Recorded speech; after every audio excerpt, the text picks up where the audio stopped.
കടയിൽ പോയി തിരിച്ച് വന്നപ്പോൾ നല്ല വട്ടയില ഉണ്ട് കേട്ടോ. അപ്പോൾ തോന്നി വട്ടയിലപ്പം ഉണ്ടാക്കാമെന്ന്. ഞങ്ങളെ വീട്ടിൽ ഇതിനെ ഇലയപ്പം എന്നാണ് പൊതുവെ പറയുന്നത് കേട്ടോ. അപ്പോൾ അരിപ്പൊടി തീർന്നു പോയി. പിന്നെ ഞാൻ കുറച്ച് ഗോതമ്പ് പൊടി എടുത്തിട്ടുണ്ടായിരുന്നു.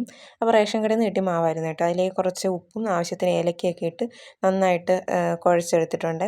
ഇവിടെ ഏറ്റവും കൂടുതലും വാഴയിലയിൽ ഉണ്ടാക്കുന്നതാണ് താല്പര്യം. എനിക്ക് വട്ടയിലയാണ് ഇഷ്ടം കേട്ടോ. ആ വട്ടയിലയുടെ കറ ഇറങ്ങുമ്പോൾ ഒരു പ്രത്യേക ടേസ്റ്റാണ്.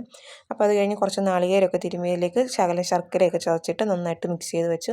പിന്നെ നമ്മുടെ ഇലയെല്ലാം നന്നായിട്ട് കഴുകിയിട്ട് അതിലേക്ക് നന്നായിട്ട് പരത്തിയെടുത്ത് ഫില്ലിംഗ് ഒക്കെ വെച്ച് സെറ്റാക്കി വെക്കുന്നുണ്ട് കേട്ടോ. പക്ഷേ ആ ഒരു വീഡിയോ എനിക്ക് എവിടെയോ മിക്സായിപ്പോയി.